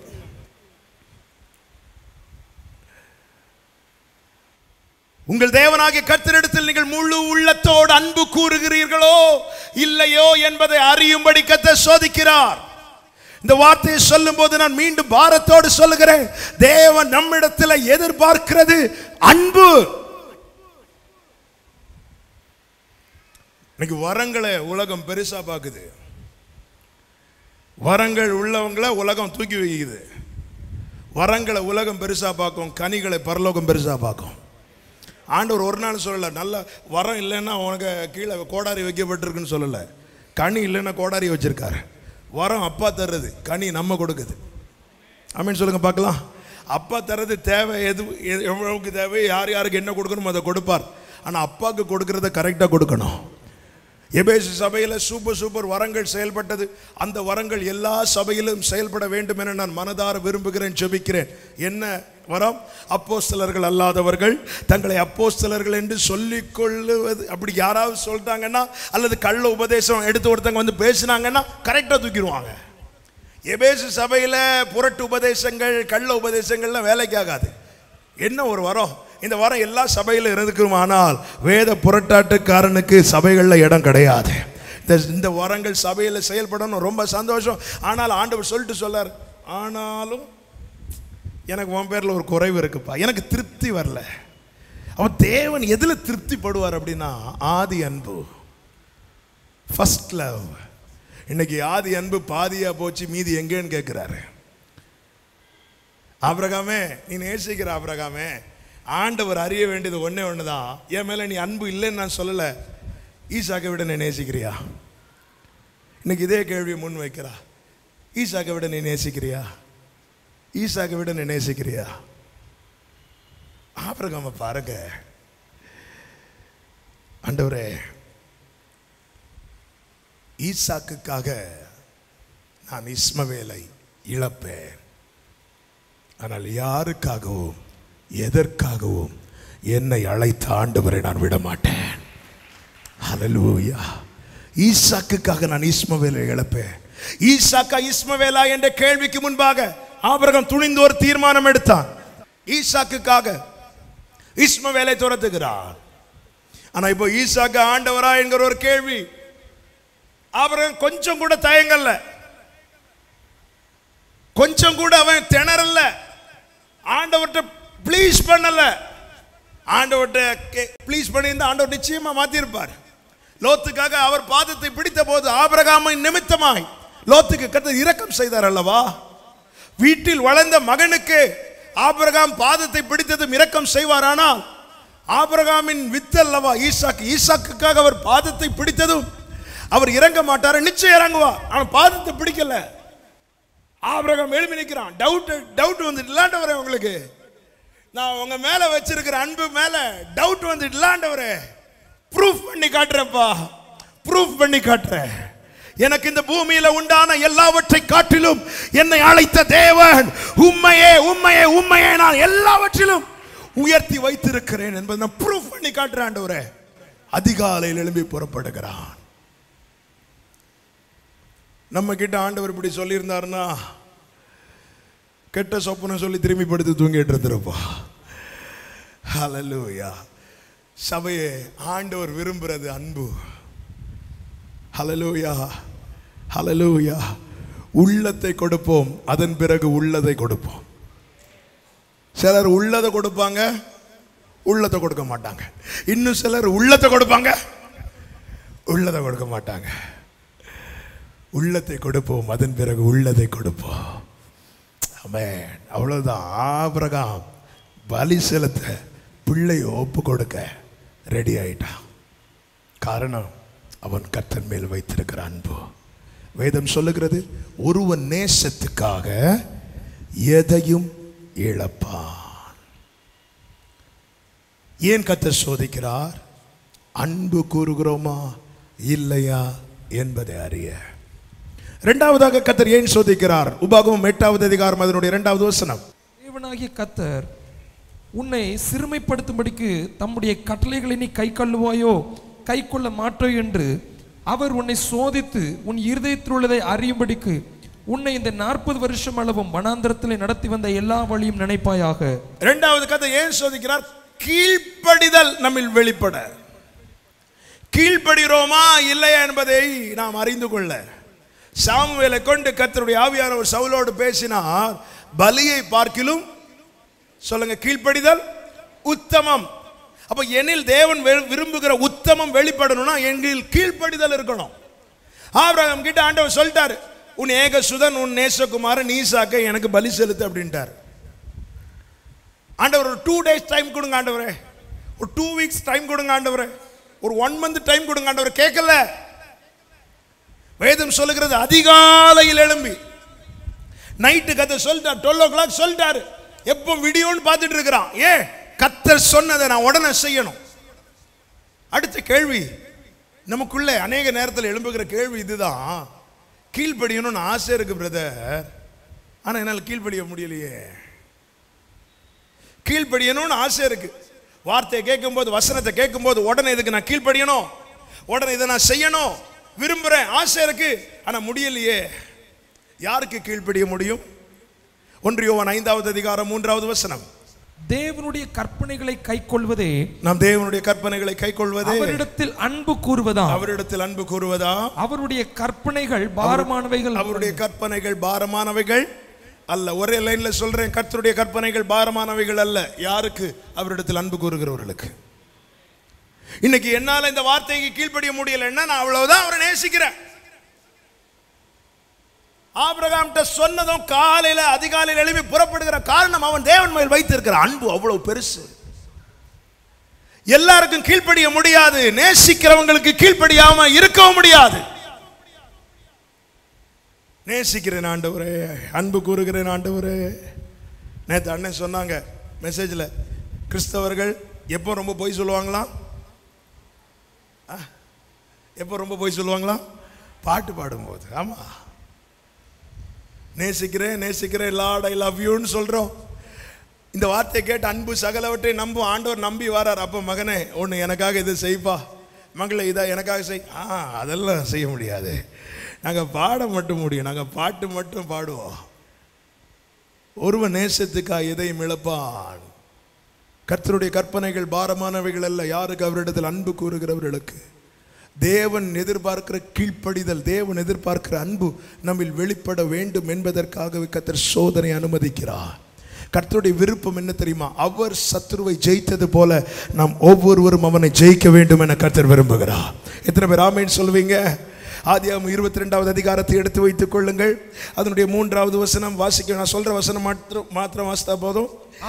ஆமென், போதும். அவன் அதிகாலையில் எழும்பி என்ன செய்கிறான்? ஒரு கழுதையை கொண்டு வரான், அதுக்கு மேல விறகு எடுத்து வைக்கிறான், சப்போர்ட்டுக்கு 2 வேலைக்காரங்களை அழைத்து கொண்டு செல்லுகிறான். சாராளை வீட்டிலே விட்டுட்டு வந்துட்டான். இப்போ 3 நாள் பிரயாணம் பண்ணி குறிப்பிட்ட இடத்துக்கு வந்து தூரத்தில் அந்த இடத்தை பார்க்குறான். எவ்வளோ வேதனையான காரியம் அல்லவா? அழவு முடியாது. அழுதா கேட்பா, ஈசாக்கு கேட்பா, ஏன்பா அழுறேன்னு கேட்பான். அப்போ ஈசாக்கிட்ட சொல்லி ஆகணும். அப்போ அழவும் கூடாது, சிரிக்கவும் முடியல. வேதனையை உள்ள இருக வச்சுட்டு ஒவ்வொரு ஸ்டெப்பாக எடுத்து வைக்கிறான். என்ன பேசணும்னு தெரியல. கர்த்தர் சொல்லிட்டார். கர்த்தர் மேல் வைத்திருக்கிற அன்பின் நிமித்தமாக கீழ்ப்படியாமல் இருக்கவும் முடியல. ஆண்டவரை முடியாதுன்னு சொன்னால் ஆண்டவர் விட்டுருவார். ஆனால் முடியல. காரணம் அன்பு. ஆண்டவர்கிட்ட நோ சொல்ல முடியல. அன்பு இருக்கிறவருக்கு தங்க கிட்ட நோ சொல்ல முடியாது நமக்கு. ஆண்டவர் நம்பி சொல்லிட்டார், நோ சொல்லல. போறான். தூரத்தில் அந்த இடத்தை பார்க்கிறா. தூரத்தில் இருந்து பார்க்கும்போது அவன் உள்ள எவ்வளோ துடித்து இருக்கும், எவ்வளோ வேதனைப்பட்டிருக்கும். 2014வது ஆண்டு அந்தமானுக்கு போனோம். அந்தமான் செயல் விசிட் பண்ணுறதுக்காக நான் இன்னொருத்தங்களா போனோம். அங்கே ஒரு குறிப்பிட்ட அறைக்கு எங்களை கூட்டிகிட்டு போகிறாங்க. அந்த செல்ல இருந்து பார்த்தா தூக்கு தண்டனை நிறைவேற்ற அந்த ரூம் வந்து தெரியும். அது லாஸ்ட் செல். அதுல இருந்து பார்த்தா தெரியும். அதுல இருந்து பார்க்கும்போதே நமக்கு உள்ள வந்து அவ்வளோ பயம். இப்போ சும்மா ஒரு மியூசியம் மாதிரி வச்சிருக்கிறாங்க, ஆனால் அதுல இருந்து அந்த இடத்தை பார்க்கும்போது பயமா இருக்கும். இந்த செல்லை யாரை தெரியுமா தூக்கி போடுவாங்க? நெக்ஸ்ட் யாருக்கு தூக்கு தண்டனையோ அவங்கள இந்த செல்லை தூக்கி போடுவாங்க. போட்டுட்டு அந்த ரூமை காட்டி கொடுப்பாங்க. அந்த ரூமில் இன்னைக்கு ஒருத்தங்களை தூக்கில் போடும் போது இவன் உள்ளம் கடந்து துடிக்கும், இவன் உள்ளம் வலிக்கும்.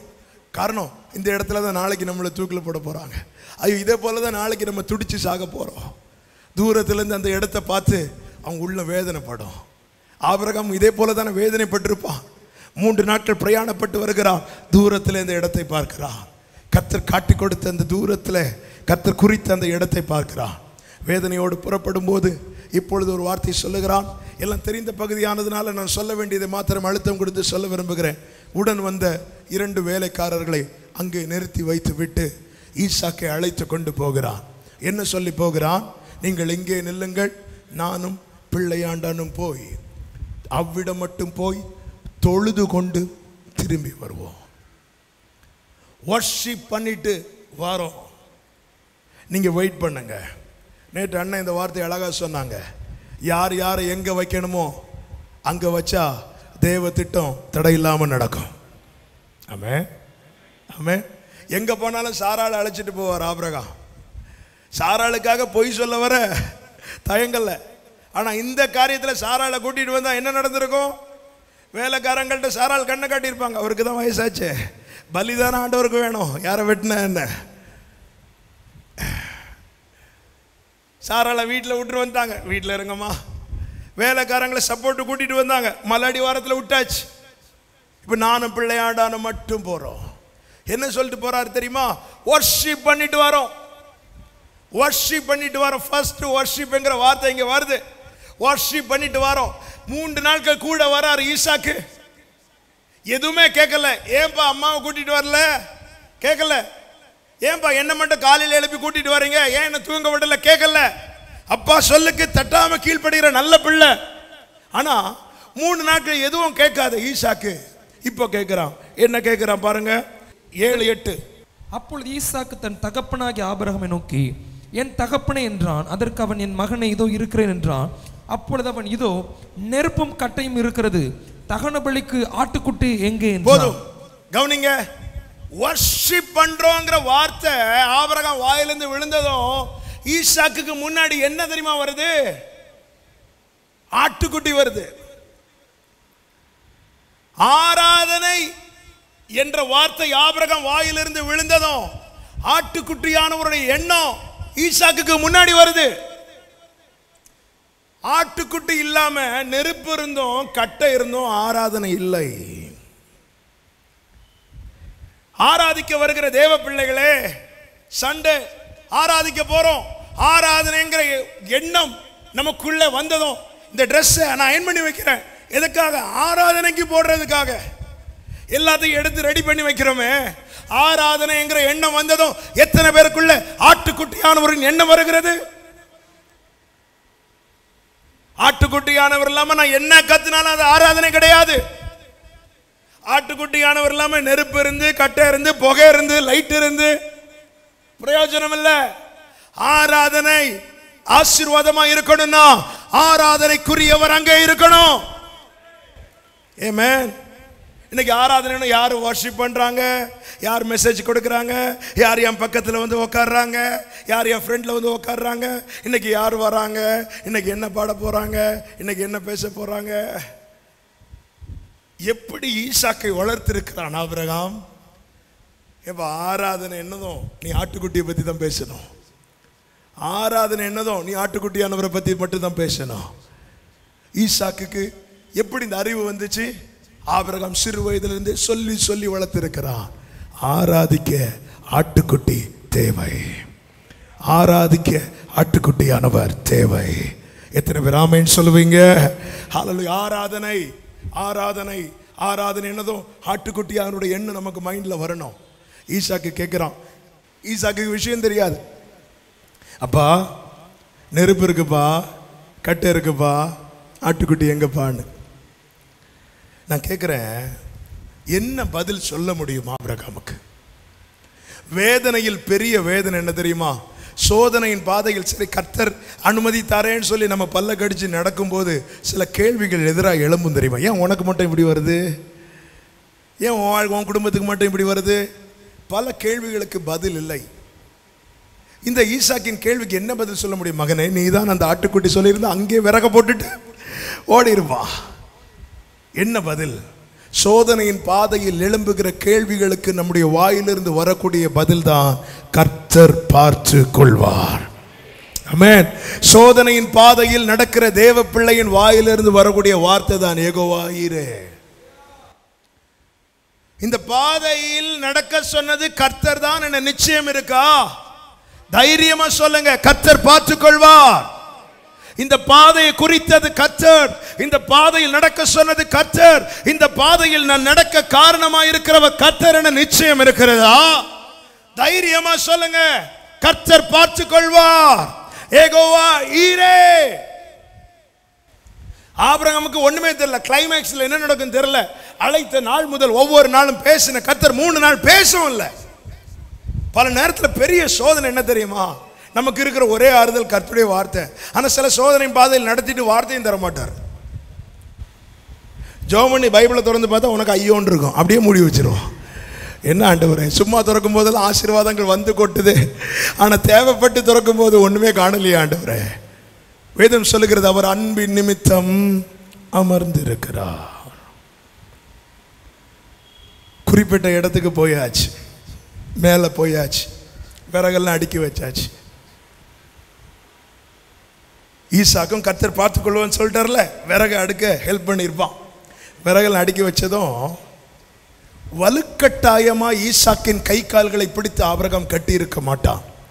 ஈசாக்குக்கு குறையாம 16 to 20 வயசு இருக்கும். 20 வயசுன்னு வச்சுக்கோங்க ஈசாக்குக்கு. ஈசாக்குக்கு 20 வயசுன்னா ஆபிரகாமுக்கு எத்தனை வயசு இருக்கும்? 100 வயசுல ஈசாக்கு பிறக்கிறான். ஈசாக்குக்கு 20ன்னு ஆபிரகாமுக்கு 120 வயசு. தாத்தாவுக்கு பலம் ஜாஸ்தியா, 20 வயசு வாலிபனுக்கு பலம் ஜாஸ்தியா? அப்ப நிச்சயமாய் வலுக்கட்டாயமாய் பிடித்து ஈசாக்கின் கை கால்களை கட்டி வைத்திருக்க மாட்டான். விறகுகள் எல்லாம் அடுக்கி வைத்து விட்டது. ஈசாக்கிட்ட சொல்லியிருப்பார். என்ன சொல்லியிருப்பார்? ஈசாக்கே, ஒரு விஷயம், 3 நாளைக்கு முன்னாடி ஆண்டவர் எனக்கு தரிசனத்தில் சொல்லுங்கப்பா சொல்லுங்கப்பா தரிசனத்தில் இப்படி ஒன்றை பலி செலுத்த சொன்னார். ஈசாக்கு என்ன சொல்லியிருப்பான் தெரியுமா? ஆண்டவர் தானப்பா சொன்னார். ஆமாம், கை கால்களை கட்டுங்கப்பா, கை கால்களை கட்டுங்கப்பா, அவ்வளவுதான். இங்கே ஒரு சத்தியத்தை சொல்லுகிறேன். கர்த்தருடைய சத்தத்துக்கு ஆபிரகாம் உடனே கீழ்ப்படிந்தான். ஆபிரகாமின் சத்தத்துக்கு ஈசாக்கு உடனே கீழ்ப்படிந்தான். கர்த்தரின் சத்தத்துக்கு பெற்றோர் உடனே கீழ்ப்படிந்தார். பெற்றோரின் சத்தத்துக்கு பிள்ளைகள் உடனே கீழ்ப்படிவார்கள். பிள்ளைகள் எனக்கு கீழ்ப்படியலையே, என்ன செய்யணும் பாஸ்டர்? கர்த்தரின் சத்தத்துக்கு கீழ்ப்படியுங்கள். கர்த்தரின் சத்தத்துக்கு தாமதிக்க பிள்ளைகள். ஹல்லேலூயா. அவ்வளவுதான். அன்பு, தேவன் மேல் வைத்திருக்கிற அன்பு உடனே கீழ்ப்படுகிறான். மகன் ஈசாக்கு ஆபிரகாம் மேல் வைத்திருக்கிற அன்பு உடனே கீழ்ப்படுகிறான். நேசம் மரணத்தை விட வலியது. விறகெல்லாம் அடுக்கி வச்சாச்சு, விறகு மேல ஈசாக்க கிடத்தியாச்சு. இப்ப கத்திய ஓங்குறான். கத்திய ஓங்கி வெட்ட போறது ஆண்டவர் பேசுறார். என்ன பேசுறாரு? 11வது வசனம். அப்பொழுது கர்த்தருடைய தூதனானவர் வானத்திலிருந்து ஆபிரகாமே ஆபிரகாம் என்று கூப்பிட்டார். அவன் இதோ அடியேன் என்றான். அப்பொழுது அவர், பிள்ளையாண்டான் மேல் கையை போடாதே. கையை போடாத, ஸ்டாப் பண்ணிரு. அவனுக்கு ஒன்றும் செய்யாதே. ஒன்றும் செய்யாத, போதும், நீ ஸ்டாப் பண்ணிரு ஆபிரகாம். ஏன் இங்க ஸ்டாப் பண்றார் ஆண்டவர்? சோதனை ஏன் இங்க ஸ்டாப் ஆகுது? ஆக்சுவல் சோதனை என்ன? ஈசாக் பலி செலுத்தணும், அதுதான் சோதனை. அவர் ஒரு வார்த்தை சொல்லி மறுவிசை மாற்றுகிறவர் அல்ல. ஆனா இங்க சோதனை ஸ்டாப் ஆகுது. உன்னுடைய சோதனையின் பாதை இன்னைக்கு ஸ்டாப் பண்ண முடியும். தேவன் விரும்புகிற அன்பும் கீழ்ப்படிதலும் முன்னில் வெளிப்படும் போது, தேவன் எதிர்பார்த்த அன்பும் கீழ்ப்படிதலும் ஆபிரகாம்கிட்ட வெளிப்பட்டது. சோதனை ஸ்டாப் ஆச்சு. சோதனை 40 நாள் வர போகணுமா, 40 வருஷம் வர போகணுமா, தீர்மானம் உங்கள் கையில். அடிக்கடி சொல்லுவேன், நமக்கு தான் நன்மை முக்கியம், அவருக்கு நாம முக்கியம். நம்மை அவருடைய பாதையில கொண்டு வர என்ன செய்யணுமோ அதை செய்வார். ஆமென் சொல்லுங்க பார்க்கலாம். காரணம், நம்மை சும்மா வாங்கல, அவர் விலை கொடுத்து வாங்கி இருக்கிறார். ஆண்டவர், இத்தனை வருடம் என்னுடைய சோதனைக்கு முற்றுப்புள்ளி கிடையாதா? முற்றுப்புள்ளி உண்டு, இன்னைக்கு வைக்கலாம். தேவன் எதிர்பார்க்கிற அன்பும் கீழ்ப்படிதலும் முன்னில் வெளிப்படுகிறதா? ஆபிரகாம்கிட்ட வெளிப்பட்டது. அவ்வளவுதான். பிள்ளை மேல கை வைக்காதப்பா, விட்டுரு, பிள்ளையை விட்டுரு, அவ்வளவுதான். அடுத்த வசனம் 13வது வசனத்தை வாசிங்க. அப்பொழுது ஆபிரகாம் தன் கண்களை ஏறெடுத்து பார்க்கும்போது பின்னாக புதரிலே தன் கொம்புகள் சிக்கிக் கொண்டிருந்த ஒரு ஆட்டுக்கடாவை கண்டான். நீ நல்ல கவனிங்க. 11வது வசனத்திலே சத்தத்தை கேட்கிறான். 11வது வசனத்திலே சத்தம் கேட்கிறான். சத்தம் கேட்டவன் சத்தம் வந்த திசையில் திரும்பி பார்க்கிறான். அந்த என்ட்ரன்ஸ்ல இருந்து என்ன ஒருத்தவங்க கூப்பிட்டாங்கன்னா, நான் இங்க பார்க்க மாட்டேன், நான் இங்கேயும் பார்க்க மாட்டேன், எங்கிருந்து சத்தம் வந்ததோ அங்கதான் நான் பார்ப்பேன். ஆபிரகாமே ஆபிரகாமே, பிள்ளையாண்டர் மேல் கை போடாதே. சத்தம் கேட்ட ஆபிரகாம் கண்களை ஏறெடுத்து பார்க்கிறான்.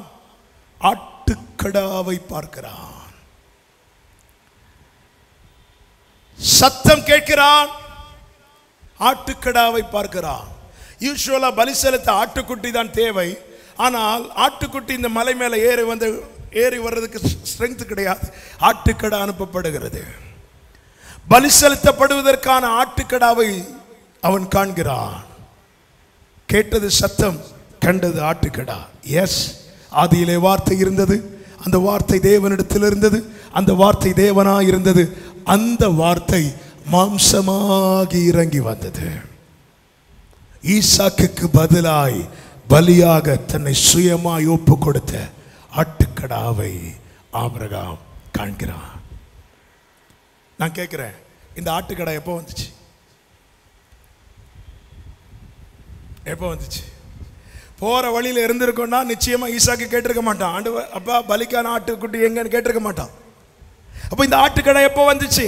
எப்படி வந்துச்சு?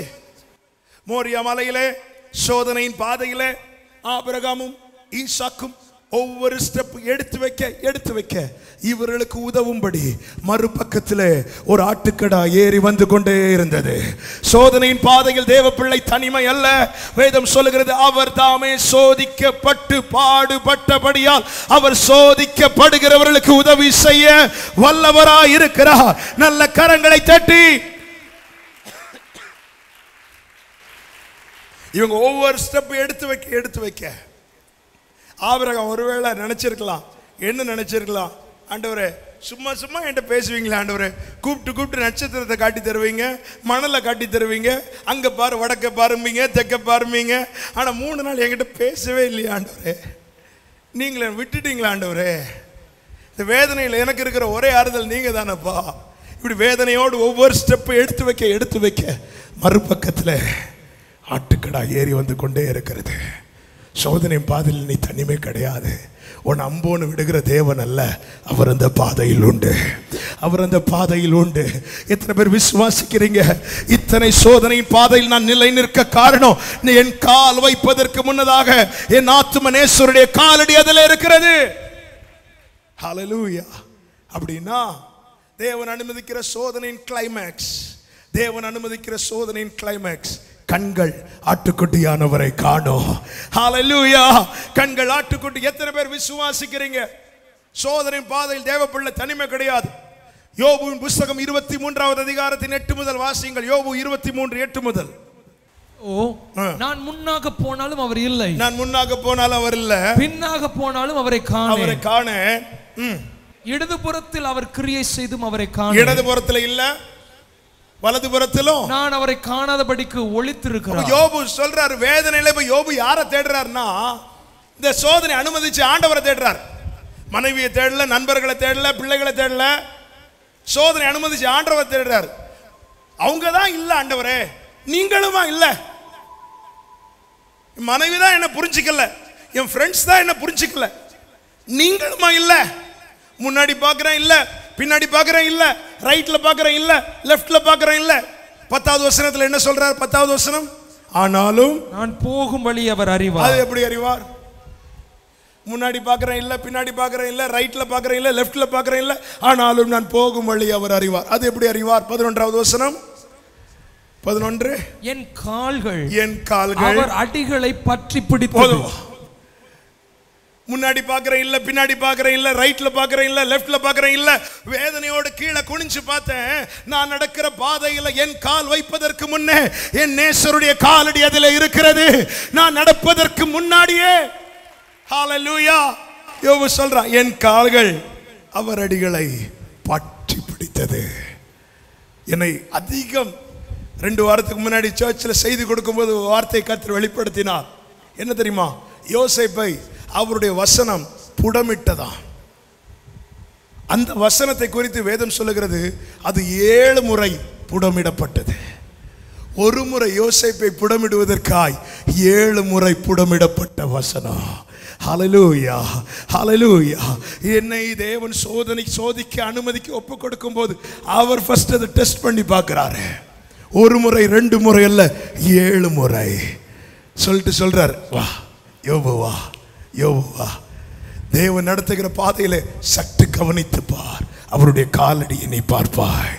ஆமென். 41 அதிகாரமும் வேதனை தான், 41 அதிகாரமும் கண்ணீர் தான், 41 அதிகாரமும் சோதனை தான். ஆனால் யோபுவின் சரித்திரம் 41 அதிகாரத்தோடு முடியவில்லை. 42வது ஒரு அதிகாரத்தை கர்த்தர் எழுதி வைத்திருந்தார். அது என்ன தெரியுமா? அவனுடைய முன்னிலைமையை பார்க்கிலும் அவன் பின்னிலைமை ஆசீர்வாதமாய் இருந்தது. ஏன் கர்த்தர் சோதிக்கிறார்? 3வது உபாகமம் 8:15. உபாகமம் 8:15. உன்னுடைய பின் நாட்களில் உனக்கு நன்மை செய்யும் பொருட்டு, உனக்கு நன்மை செய்யும் பொருட்டு சிறுமைப்படுத்தி உன்னை சோதித்து. அவ்வளவுதான், போதும். ஏன் சோதிக்கிறார்? அன்பை எதிர்பார்த்து சோதிக்கிறார். கீழ்ப்படிகிறோமா இல்லை என்பதை அறிய சோதிக்கிறார். 3வது, என்னுடைய ஃபியூச்சர்ல எனக்கு நன்மை செய்ய கர்த்தர் இன்னைக்கு சோதிக்கிறார். தேவனால் சோதிக்கப்படுகிற தேவ பிள்ளைகளே, இயேசுவின் நாமத்தில் சொல்லுகிறேன், நீங்கள் கர்த்தரால் சோதிக்கப்படுவது உண்மையானால் நன்மையான ஒரு எதிர்காலத்தை கர்த்தர் ஆயத்தம் பண்ணி வைத்திருக்கிறார். விசுவாசிக்கிறவங்க மாத்திர கரங்களை தட்டி ஆமென் சொல்லுங்க பார்க்கலாம். கர்த்தரால் சோதிக்கப்படுகிறவர்களுக்கு நன்மையான ஒரு எதிர்காலம் உண்டு. ஆமென். 17வது வயதில் யோசேப்புக்கு கர்த்தர் தரிசனம் கொடுத்தார், ஆனால் சோதிக்க விட்டு கொடுக்கிறார். 30வது வயதில் யோசேப்பு பார்வோனுக்கு முன்னாடி போய் நிற்கிறார். நன்மையான எதிர்காலத்தை கர்த்தர் வைத்திருக்கிறார். நன்மையான எதிர்காலத்தை வைத்திருக்க. உன்னுடைய பின் நாட்களில், யோபுவின் பின் நாட்கள் ஆசீர்வாதமாயிருந்தது. அக்னி சூளையில் போடப்பட்டு எடுக்கப்பட்ட சாத்ராக் மேஷாக் ஆபேத்நேகோ உயர்த்தப்பட்டார்கள். உன்னுடைய பின் நாட்களில் உனக்கு நன்மை செய்ய கர்த்தர் உன்னை சோதிக்கிறார். மோரியா மலையில் பலியா நடந்தது இல்ல, பலி நடந்தது, ஆட்டுக்கடா பலி செலுத்தப்பட்டது. ஆனால் ஈசாக்கும் ஆபிரகாமும் ஆசீர்வதிக்கப்பட்டார்கள்.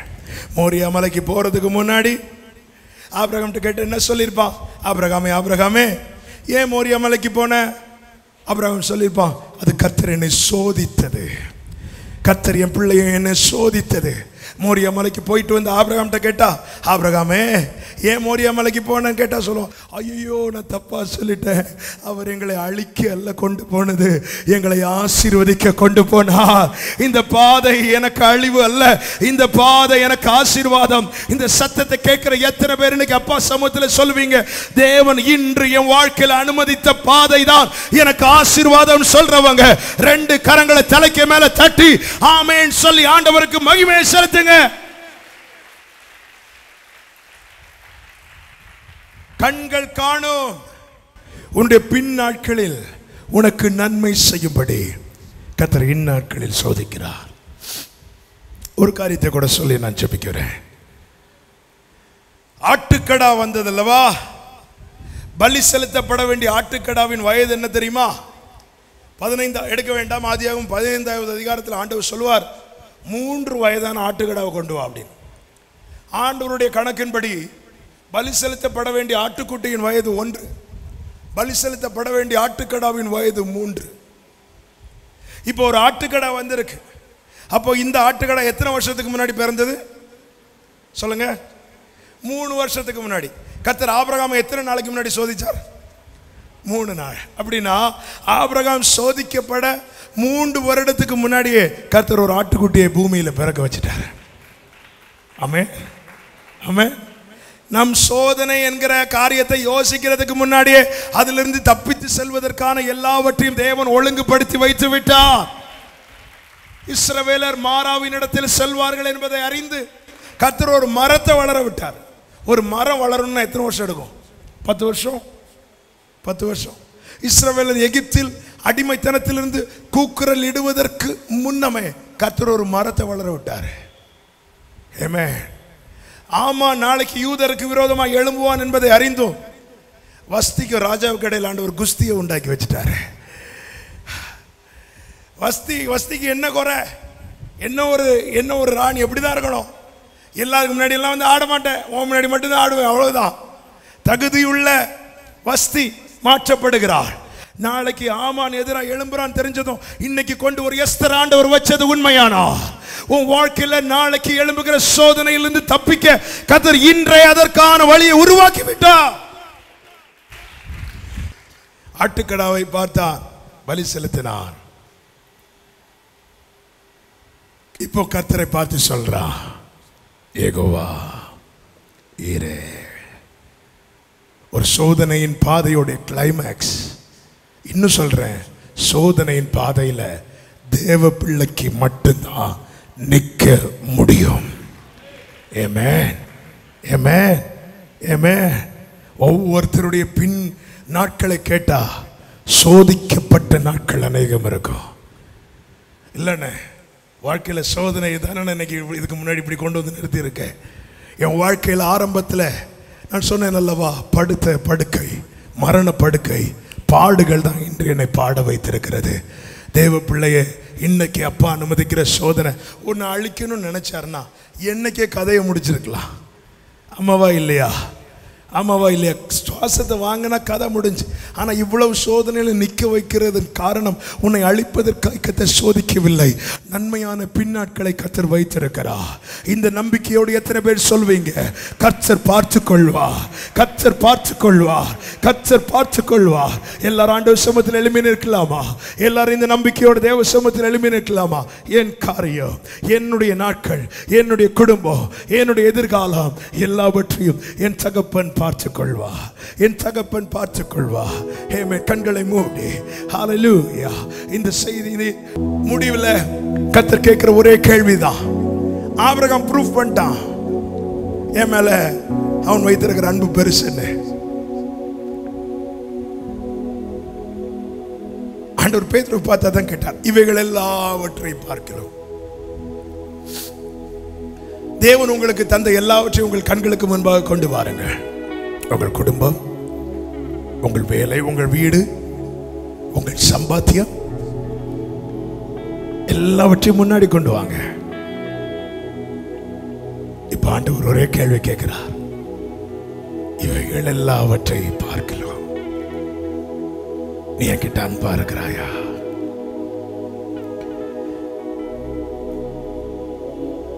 இந்த அன்பு யாருக்கு வேணும்? அப்பாக்கு வேணும். ஆண்டவரே, கொஞ்சம் வெல்த்ல அடி வந்ததும் சமூகத்தை விட்டு ஓடுறது, கொஞ்சம் ஹெல்த்ல கஷ்டம் ஆனதும் சமூகத்தை விட்டு ஓடுறது, இதெல்லாம் இனி இருக்காதப்பா, இதெல்லாம் இனி இருக்கக்கூடாதப்பா. வாழ்வோ தாழ்வோ, பசியோ பட்டினியோ, நாசமோ மோசமோ, கிறிஸ்துவின் அன்பை விட்டு என்னை பிரிப்பவன் யார்? உண்மையாய் உம்மை நேசிக்கிறேன். எனக்குண்டான எல்லாவற்றை பார்க்கலாம், இந்த பூமியில நான் அதிகம் பிரியம் வைத்திருக்கிற எல்லா உறவுகளை பார்க்கலாம். ஏசையா, உம்மை நான் நேசிக்கிறேன் சொல்றவங்க உங்க வலதுகரத்தை நல்லா உயர்த்துவீங்களா? உண்மையா? உண்மைதானா? உண்மைதானா? உண்மைதானா? வாலிப தம்பி தங்கச்சி, உண்மையாதான் நீ நேசிக்கிறியா? ஒருவன் நேசத்துக்கா எதை இழப்பா? ஆண்டவருக்கு வேதனை உண்டாக்கின அந்த பாவ செயலை ஆண்டவர் மேல வைத்திருக்கிற அன்பு நிமித்தமா இன்னைக்கு தூக்கி போட ரெடியா? ஒருவன் நேசத்துக்காய் எதையும் இழப்பா? ஆண்டவர் உங்ககிட்ட பேசுறாருப்பா. ஆண்டவரோடு பேசு. கர்த்தர் உங்ககிட்ட உணர்த்துறாரு. கர்த்தர் பேசுற இந்த விஷயத்தை நீ என்ன விட தூக்கி வச்சிட்டு இருக்கியம்மா. நான் விரும்பி உன்னை ஆசீர்வதித்தேன், ஆனா எனக்கும் உனக்கு இடையில இந்த ஆசீர்வாதத்தை வச்சிட்டியப்பா. தாவீது உயர்த்தப்பட காரணம் எப்போதும் அவனுக்கு முன்பாக நன்மையே அல்ல, கர்த்தரையே வைத்திருந்தான். நேசிக்கிறேன் ஆண்டவரே.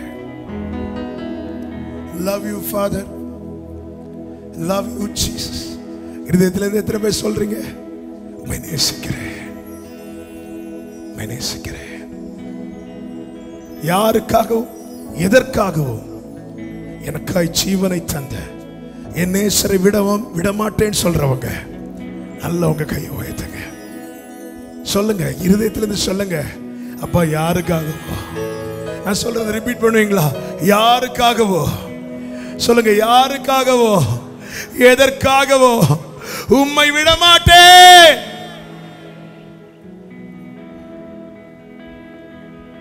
என்ன வந்தாலும் நம் என்னை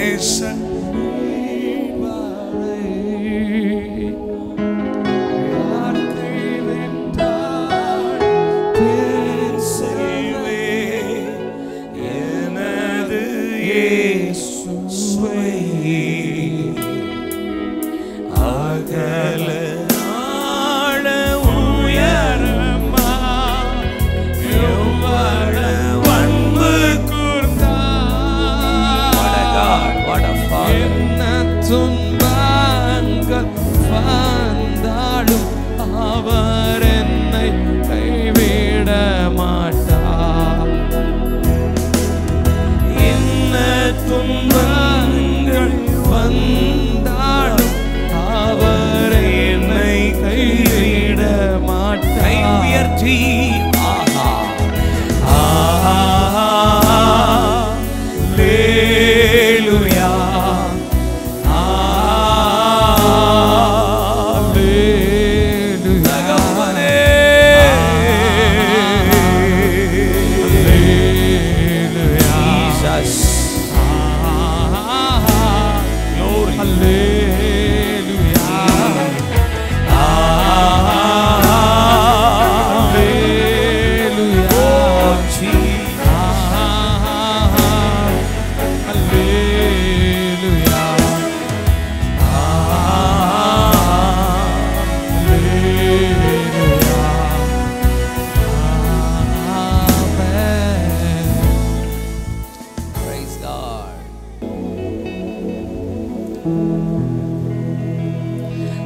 உம்மை நேசிக்க கற்றுத்தாரும்,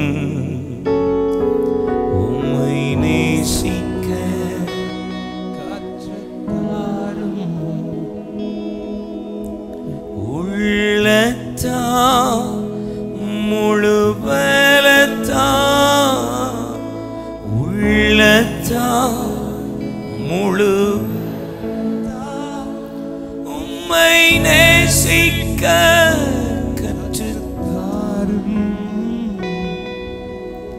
எங்கள் மத்தியில் கொண்டு வந்து பயன்படுத்தின உங்களுடைய பிள்ளை அன்பு தேவ மனித பாஸ்டர் ஜான் சாம்காக நாங்கள் நன்றி சொல்லுகிறோம். உங்களுடைய பிள்ளையை நடத்தி கொண்டு வருகிற பெரிய தேவ திட்டத்துக்காக உமக்கு ஸ்தோத்திரம். கோடிகளுக்கு பயன்படுத்துங்கப்பா, உருவாக்குங்க, அநேகரை உருவாக்க பயன்படுத்துங்க. ஆசீர்வாதமாய் நார்கோயில நடத்துகிற திருச்சபைக்காக நன்றி சொல்லுகிறோம். அற்பமாய் எண்ணப்பட்ட எல்லா இடங்களிலும் மகிமையாய் உடைய பிள்ளையை நடத்தி கொண்டு வருகிறேன். உடைக்கப்பட்ட இடங்களிலெல்லாம் உடைய பிள்ளையை உருவாக்கி அநேகரை உருவாக்கி கொண்டிருக்கிறேன். கோடி நன்றி சுவாமி. திருச்சபைக்காக, குடும்பத்துக்காக, பிள்ளைகளுக்காக, ஊழியங்களுக்காக, எல்லா பிரயாணங்களுக்காகவும் நன்றி சொல்லுகிறோம். உனக்கு இருக்கிற இந்த பலத்தோடே போ, அனுப்புகிறவர் நான் அல்லவா என்று சொன்னது போல யெகோவாயிரே நீ எல்லாம் பார்த்துக்கோங்கப்பா.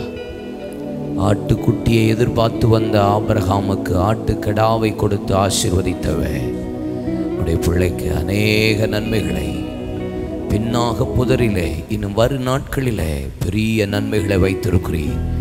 அதற்காக உமக்கு ஸ்தோத்திரம், ஸ்தோத்திரம். வந்த ஒவ்வொரு தேவ பிள்ளைகளையும் மனதார வாழ்த்தி நாங்கள் ஆசீர்வதிக்கிறோம்.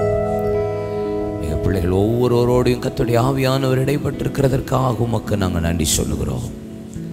இயேசு கிறிஸ்துவின் நாமத்தில் ஜெபிக்கிறோம் எங்கள் நல்ல அருமை பிதாவே.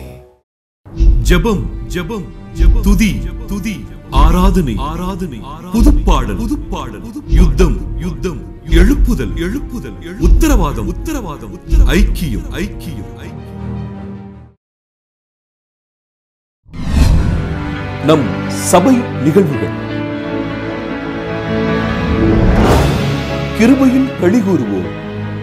திங்கள் முதல் சனிக்கிழமை வரை காலை 5:30 மணி முதல் 6:30 மணி வரை. முழங்கால் யுத்தம். திங்கள் முதல் வெள்ளிக்கிழமை வரை காலை 10 மணி முதல் 12 மணி வரை. வாலிப பெண்கள் கூடுகை 2ஆம் சனிக்கிழமை மாலை 5:30 மணி முதல் இரவு 7:30 மணி வரை. பெண்கள் ஐக்கியம் 4ஆம் சனிக்கிழமை காலை 10 மணி முதல் மதியம் 1 மணி வரை. இயேசுவோடு 1 மணி நேரம் திங்கள் முதல் வெள்ளிக்கிழமை வரை மாலை 7 மணி முதல் இரவு 8 மணி வரை. நானும் என் வீட்டாரும் குடும்ப ஆசீர்வாத கூடுகை செவ்வாய்க்கிழமை தோறும் மாலை 7 மணி முதல் இரவு 8:30 மணி வரை. யாக்கோபின் யுத்தம் ஆண்கள் ஐக்கியம் புதன்கிழமை தோறும் இரவு 10 மணிக்கு.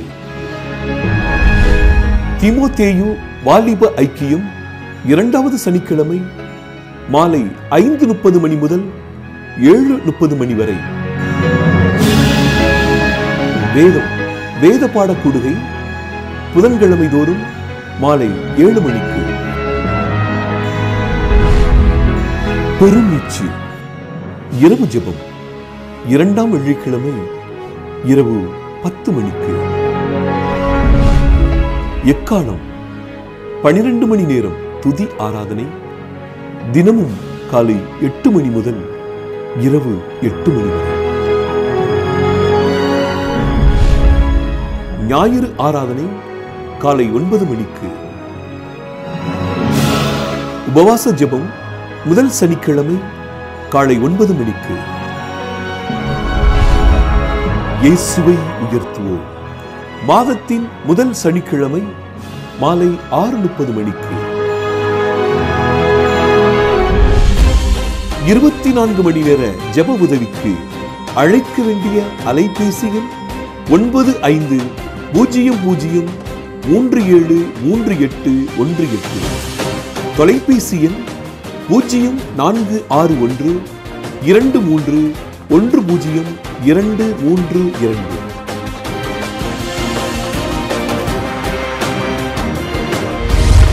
வாருங்கள் ஆராதிப்போம்.